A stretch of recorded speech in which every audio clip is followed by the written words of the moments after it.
നമസ്കാരം, nation news ലൈവിലേക്ക് സ്വാഗതം. മിസോറാമിലെ ഐസ്വാളിൽ നിന്നും ഏകദേശം 65 കിലോമീറ്റർ അകലെയുള്ള സെൽചിപ്പി ഹൈവേയിൽ ധാരാളം കടകൾ നിങ്ങൾക്ക് കാണുവാൻ സാധിക്കും. ഈ കടകളിൽ കച്ചവടക്കാരൻ ഉണ്ടാവാറില്ല. പകരം സാധനങ്ങളും അവയുടെ വില എഴുതിയ ബോർഡുകളും ഒരു പണപ്പെട്ടി അഥവാ ഡെപ്പോസിറ്റ് ബോക്സ് മാത്രമാണ് അവിടെ ഉണ്ടാവാറുള്ളത്. യാത്രക്കാർക്ക് ആവശ്യമുള്ള സാധനങ്ങൾ എടുക്കാം. വില കൃത്യമായി ആ പെട്ടിയിൽ ഇട്ടുപോകാം. ബാക്കി പണം വേണമെങ്കിൽ അവിടെയുള്ള പെട്ടിയിൽ നിന്നും നിങ്ങൾക്ക് തന്നെ എടുക്കുവാനുള്ള അനുവാദവുമുണ്ട്.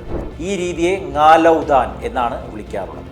മിസോ ഭാഷയിൽ ഇതിനർത്ഥം കാത്തു നിൽക്കേണ്ടാത്ത കട എന്നാണ്.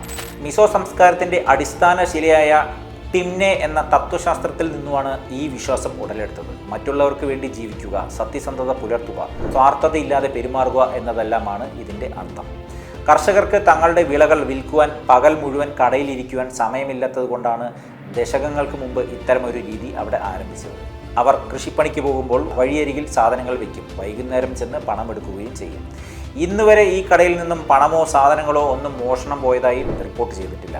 ആരെങ്കിലും പണം കുറച്ചാണ് ഇടുന്നതെങ്കിൽ പോലും കർഷകർ അതിൽ പരാതിപ്പെടാറുമില്ല.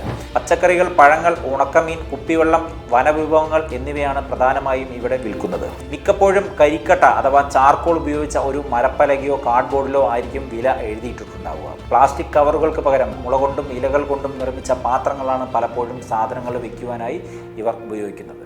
ആധുനിക ലോകത്ത് CCTV ക്യാമറകളും സെക്യൂരിറ്റി ഗാർഡുകളും ഇല്ലാതെ ഒരു കച്ചവടം ചിന്തിക്കാൻ പോലും കഴിയാത്ത സാഹചര്യമാണല്ലോ ഉള്ളത്. എന്നാൽ മിസോറാമിലെ ഈ കൊച്ചുകടകൾ പഠിപ്പിക്കുന്നത് വിശ്വാസം എന്ന മൂല്യം നിലനിൽക്കുന്നുണ്ടെങ്കിൽ നിയമങ്ങളോ കാവലുകളോ ആവശ്യമില്ല എന്നാണ്.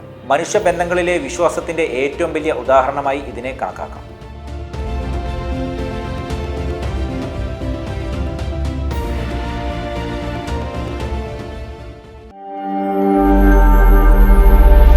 നാഷൻ ന്യൂസ് ലൈവ്, സത്യം, ചരിത്രം, വർത്തമാനം.